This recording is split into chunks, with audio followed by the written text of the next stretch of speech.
So hello everyone, कैसे हैं आप सब? All good. आई होप सब कुछ बहुत बहुत बहुत अच्छा चल रहा होगा। तो अपनी एमसीक्यू सीरीज में वापस आते हुए मैं आपके लिए लेके आऊं वापस से कैपिटल बजटिंग का एमसीक्यू। गाइस, इस चैप्टर से मोस्ट प्रोबेबली एक बड़ा ही क्वेश्चन आने की उम्मीद है, या फिर इस चैप्टर से इंटीग्रेटेड केस स्टडी। अमित भाई बोल बोल के डराओ मत यार, इंटीग्रेटेड केस स्टडी। अरे बाबा कुछ नहीं होने वाला, कुछ भी नहीं। वो क्या करेंगे, एक कैपिटल बजटिंग का क्वेश्चन दे देंगे आपको, ठीक है। हाँ, दे दिया एक कैपिटल बजटिंग का क्वेश्चन। जैसा क्वेश्चन आपकी बुक में डिट्टो वही क्वेश्चन आएगा। बोलेंगे भैया इसका एनपीवी निकाल दो, उसके 2 नंबर। इसका प्रॉफिटेबिलिटी इंडेक्स निकाल दो, उसका 2 नंबर। इसका फिर उसके बाद बोल देंगे आपको पेबैक पीरियड निकाल दो, उसका 2 नंबर। इसका डिस्काउंटेड पेबैक पीरियड निकाल दो, 2 नंबर। तो ये तो तुम आज तक करते आए हो। डरो मत बाबा, डरो मत। कोई भी case study based question difficult नहीं आने वाला। आपके क्वेश्चन को ही एमसीक्यू बनाया जाएगा, ठीक है अमित भाई। बाकी जो बीएस पोर्टल पे है वो हम देख लेते हैं। आ जाओ, फटाफट से स्टार्ट करेंगे, ट्राई करते हैं इसको जल्दी से खत्म करें।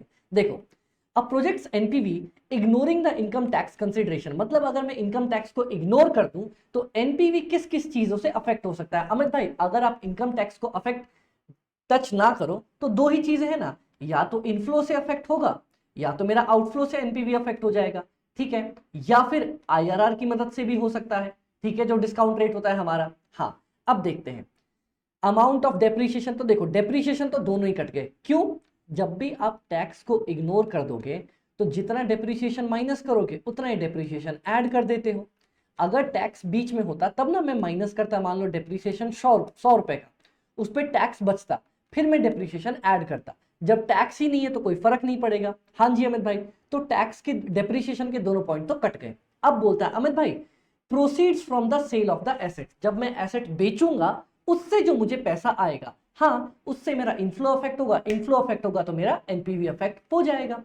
Carrying amount of the asset, अरे बाबा कैरिंग अमाउंट से कोई फर्क नहीं पड़ता, सेल करने पे जो आपको अमाउंट मिलेगी उससे फर्क पड़ता है। ओके अमित भाई, तो पहले का आंसर होगा ए। डन। अब आ जाओ नेक्स्ट पॉइंट पे।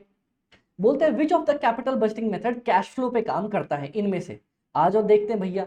पेबैक पीरियड, पेबैक पीरियड हाँ अमित भाई कैश फ्लो पे। एनपीवी कैश फ्लो पे। प्रॉफिटेबिलिटी कैश फ्लो पे। आंसर हो जाएगा ऑल ऑफ दीज। बात खत्म भैया। मतलब किन में हम कैश फ्लो यूज करते हैं? मेरे को याद है सिर्फ अकाउंटिंग रेट वाले में अकाउंटिंग प्रॉफिट लेते थे, इन सब में अपन कैश फ्लो को यूज करते हैं। हाँ जी, कैपिटल बजटिंग इंपॉर्टेंट है। क्यों इंपॉर्टेंट है? क्योंकि वो इरिवर्सिबल है, कभी पलट नहीं सकते एकदम बाबा। Because they involve substantial amount, बहुत ज्यादा टाइम चाहिए होता है उसमें। हाँ जी अमित भाई। उसके बाद they are for the short period of time, छोटे टाइम के लिए होता है। अरे ना बाबा, उनमें बहुत लंबा टाइम इन्वॉल्व होता है। और दे आर कॉम्प्लेक्स, ये भी सही है।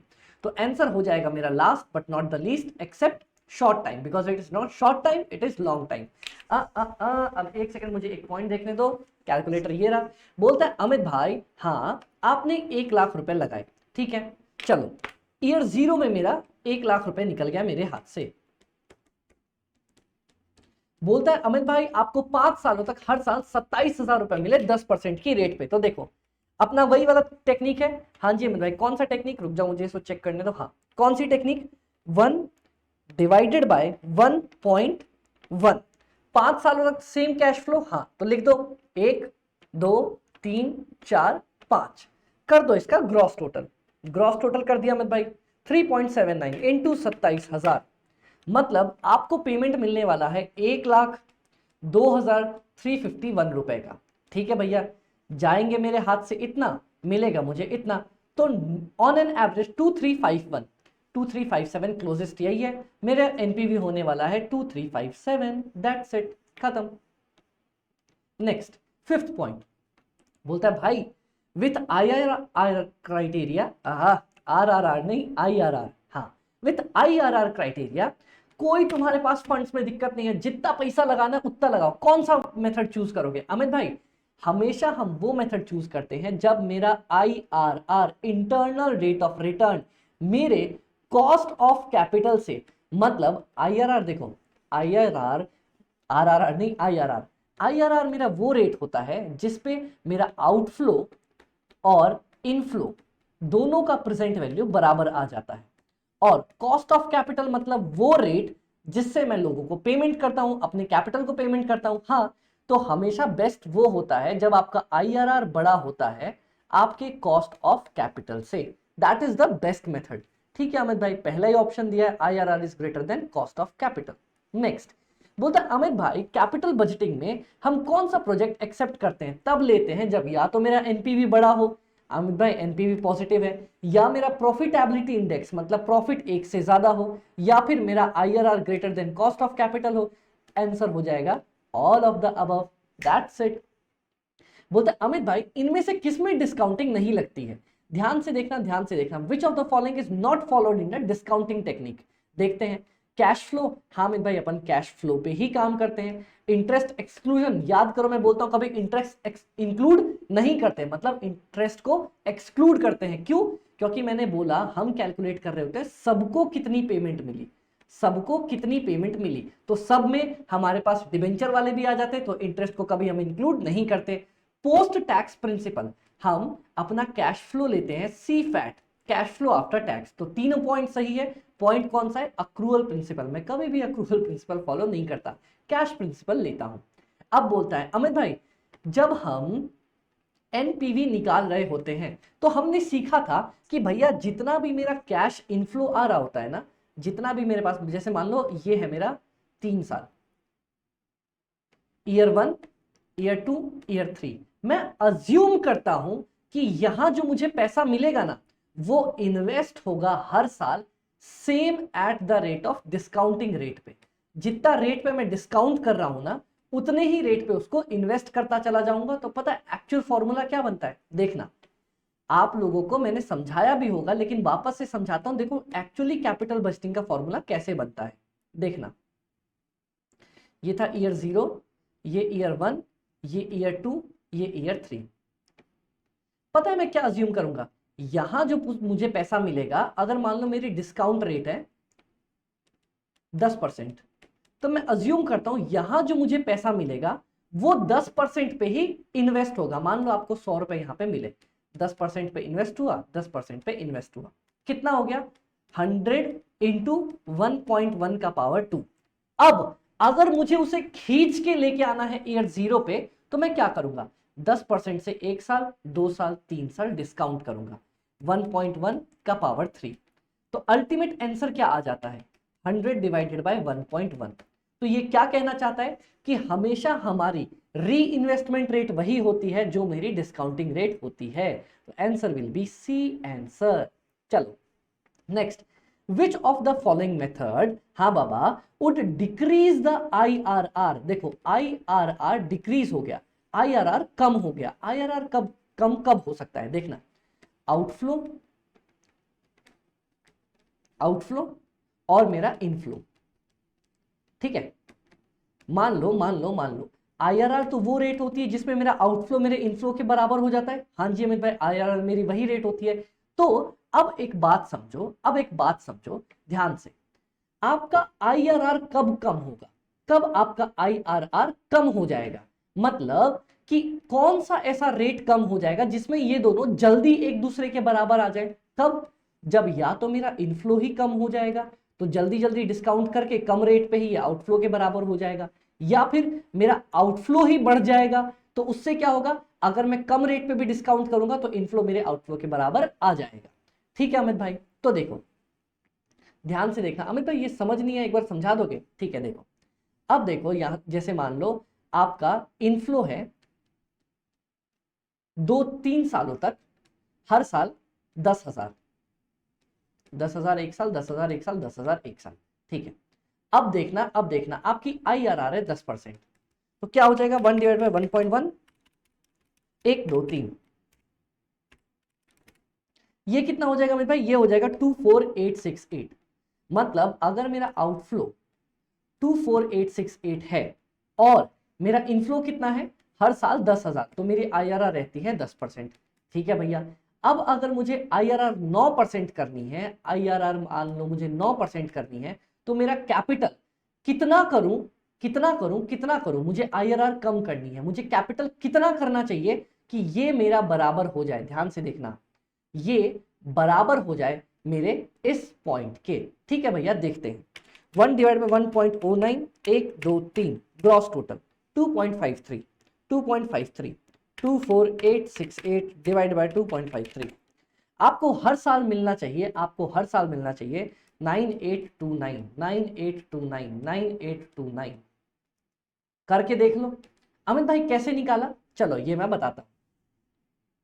माई आउटफ्लो इज इक्वल टू 24868 और आपका present value of annuity factor है एट द रेट ऑफ 9% कितना? 2.53। तो क्या मैं ये नहीं बोलता inflow into present value annuity factor is equal to outflow? यही तो मेरा आईआरआर बताता है, मतलब इनफ्लो का प्रेजेंट वैल्यू और आउटफ्लो का प्रेजेंट वैल्यू बराबर है।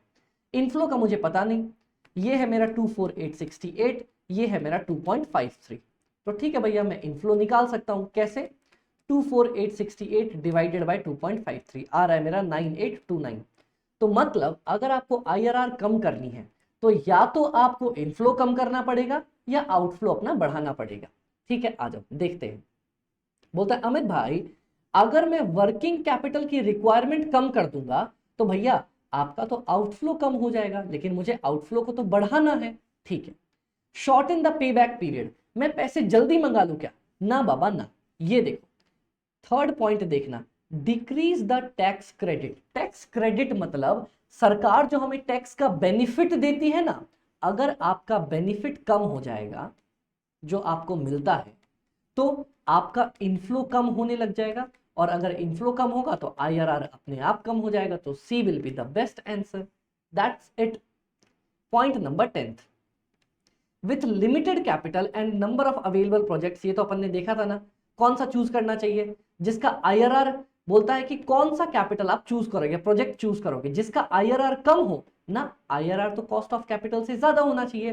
प्रॉफिटेबिलिटी इंडेक्स 1 से कम हो ना, प्रॉफिटेबिलिटी इंडेक्स तो हमेशा 1 से बड़ा होना चाहिए। आईआरआर उसका लोएस्ट हो ना, जिसका एनपीवी सबसे ज्यादा होगा। अगर एनपीवी हाईएस्ट है तो चूज कर लो उस प्रोजेक्ट को। Which of the methods of capital budgeting are based on cash flow? अभी तो अपन ने निकाला था all of the above. Discounted payback period, किसी भी प्रोजेक्ट का उसके नॉर्मल पे बैक पीरियड से क्या होगा? सोचना अमित भाई, मान लो एक प्रोजेक्ट था जिसमें मैंने 20,000 रुपए लगाए थे।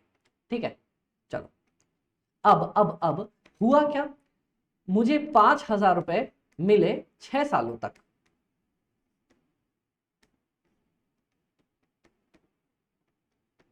ठीक है, आपको क्या लगता है मेरे 20,000 रुपए कितने साल में रिकवर हो जाएंगे? अमित भाई 4 साल में रिकवर हो गए, दैट्स इट।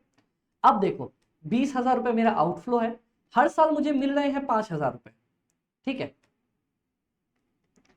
लेकिन लेकिन लेकिन लेकिन लेकिन लेकिन उसका डिस्काउंट पड़ रहा है, डिस्काउंटिंग रेट पे 0.909, 0.827, 0.751। तो भैया हर साल की अमाउंट तो कम होती चली जाएगी, और जैसे जैसे अमाउंट कम होती चली जाएगी मेरा पे बैक पीरियड आगे घसकता हुआ चला जाएगा। तो इससे क्या फर्क पड़ता है? इससे पता चलता है कि डिस्काउंटेड पे बैक पीरियड हमेशा नॉर्मल पे बैक पीरियड से ज्यादा होने वाला है। ठीक है अमित भाई। अब बोलता है किसी भी प्रोजेक्ट को इवेलुएट करना अगर उसकी अनइक्वल लाइफ है। मैंने बोला था अगर उसकी अनइक्वल लाइफ है ना, तो या तो एनुअलाइज्ड क्राइटेरिया यूज कर लो, जिसमें हम क्या करते हैं एनपीवी को डिवाइड कर देते हैं किससे? प्रेजेंट वैल्यू एन्युटी फैक्टर से। या फिर मैंने बोला कि एक काम करो रिप्लेसमेंट चेन मेथड यूज कर लो। वो कौन सा है अमित भाई? मान लो आपको इवेलुएट करना है एक प्रोजेक्ट जिसकी लाइफ है 10 साल और एक प्रोजेक्ट जिसकी लाइफ है 2 साल। तो मैंने बोला इस प्रोजेक्ट को अगर मैं 5 बार लगाऊं तो इसकी लाइफ भी 10 साल हो जाएगी ना। हाँ, इसको बोलते हैं रिप्लेसमेंट चेन मेथड। एक प्रोजेक्ट 10 साल का, 5 प्रोजेक्ट 2-2 साल के, दोनों की लाइफ बराबर आ गई। हाँ, तो this is the best method to evaluate. ICI ने इसका आंसर गलती से गलत दे दिया है, उन्होंने नन ऑफ द अबव दे दिया है, आंसर होगा बी। ओके, ये क्वेश्चन तो आईसीआई ने प्रिंट ही पूरा नहीं किया, तो इसको तो इग्नोर कर दो, ये तो काम करना है। बोलता है कैपिटल बजटिंग के बारे में कौन सी इनमें से बात गलत है या सही है? विच इज नॉट ट्रू, गलत है। इट इज इरिवर्सिबल, हाँ अमित भाई पलट नहीं सकते। संक कॉस्ट रेलिवेंट कॉस्ट है, देखते हैं। फ्यूचर स्टेबिलिटी अफेक्ट करता है, बिजनेस के एक्सपेंशन से रिलेटेड है। संक कॉस्ट कभी भी रेलिवेंट नहीं होती, संक कॉस्ट इज इररेलिवेंट। याद है अपन ने पढ़ा था कोई भी अपना ओवरहेड्स जो पैसे लग गए, फिक्स्ड कॉस्ट डूब गए, उसको दोबारा कभी कंसीडर नहीं करते। तो sunk cost is relevant cost, ये पॉइंट गलत है, this will be the answer. Done? हाँ जी अमित भाई। आओ नेक्स्ट, बोलता है विच of the following is one of the steps in capital budgeting. Capital budgeting में आप क्या करते हो अमित भाई? मेन काम ही अपना प्रोजेक्ट की इनफ्लो निकालना, कैश फ्लो मतलब बोथ इनफ्लो पता करना और आउटफ्लो पता करना, दोनों पता करना अपना क्या हुआ अमित भाई कैपिटल बजटिंग प्रोसेस का काम है। हम निकालते ना इनफ्लो आउटफ्लो। हाँ अमित भाई, अब देखो बोलता है भाई सुनो ना, मैंने बोला हाँ, भास्कर लिमिटेड ने प्रपोज प्रोजेक्ट 8 साल का नेट कैश फ्लो, ठीक है, कितना है? हर साल आपको 4,000 रुपए मिल जाएंगे। मैंने बोला ठीक है, 8 सालों तक, और लास्ट के 8th ईयर में 8,000 भी मिलने वाला है। चलो देखो यहाँ पे देखते हैं अपन मिलके सब लोग। बोलता है भाई आपको 8 सालों तक, 1 2 3 4 5 6, ऐसे क्यों लिख रहा हूं मैं, 1 से 8 लिख देता हूं, 8,000 पर ईयर, और 8th ईयर में 8,000 रुपए आपको एक्स्ट्रा मिलने वाले हैं। बोलता है डिस्काउंटिंग रेट है 8%, तो निकालो भैया। सबसे पहले तो इस 8,000 हर साल जो मिलेंगे 1 divided by 1.08, 1 2 3 4 5 6 7 8 gross total into 8,000, इसकी वैल्यू हो जाएगी 45973, और इस 8,000 की 8,000 डिवाइडेड बाय 1.08, 1 2 3 4 5 6 7 8, 4322 प्लस 45973, 50295। तो बोलता है अमित भाई प्रोजेक्ट का इनिशियल कैश आउटफ्लो कितना होने वाला है? अरे रे गलती कर दी, ये 8,000 नहीं 4,000 है, तो यहाँ पे 45,297 1 डिवाइड 1.08, 1 2 3 4 5 6 7 8 ग्रॉस टोटल इंटू 4,000, ये आ जाएगा 22986, इसका आधा 22986 प्लस 4322, 27308 के आसपास कुछ है क्या अमित भाई? पहला ही आंसर 27308 दिया हुआ है, that's is the perfect answer. बस अपने को प्रेजेंट वैल्यू निकालना था सारे कैश इनफ्लो का। बोलता है अमित भाई इनमें से कौन सा कैपिटल बजटिंग डिसीजन नहीं है? कैपिटल बजटिंग डिसीजन मतलब एक लंबा डिसीजन जिसको आप पलट नहीं सकते।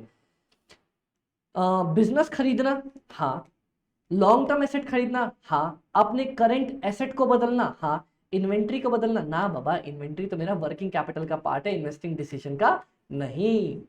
तो आंसर हो जाएगा इसका ए। और last but not the least, बोलता है अमित भाई डेप्रीशिएशन को हम कैपिटल बजटिंग में क्यों लेते हैं? क्योंकि पहले मैं डेप्रीशिएशन मान लो 100 रुपए माइनस करता हूं, उससे मेरा टैक्स में सेविंग आ जाता है, और वापस डेप्रीशिएशन को जोड़ देता हूं। तो मैं डेप्रीशिएशन लेता ही इसलिए हूं क्यों? उससे मेरा टैक्स लायबिलिटी कम हो जाए। दैट्स इट, डनाडन डनाडन डन। तो अमित भाई इस चैप्टर से क्या क्वेश्चंस आ सकते हैं? अगर थ्योरी क्वेश्चन कुछ आया, मतलब एमसीक्यू 1-2, तो इनमें से आएंगे, वरना अगर इंटीग्रेटेड या केस स्टडी बेस्ड आया तो गाइज यकीन मानो, डरो मत, आपको एक बुक का क्वेश्चन देगा, उठाएगा, ठीक है अमित भाई। उसके बाद बोलेगा उसी क्वेश्चन में sir present value of cash inflow निकाल लो, present value of cash outflow निकाल लो, इसका एनपीवी निकाल दो, इसका आईआरआर निकाल दो, इसका प्रॉफिटेबिलिटी इंडेक्स निकाल दो, इसका पे बैक पीरियड निकाल दो। ऐसे करके आपसे क्वेश्चन पूछेगा और 10 नंबर पूरा देगा। टफ नहीं आएगा, ऐसा नहीं आएगा कि भाई क्या देख लिया, डन डन अमित भाई।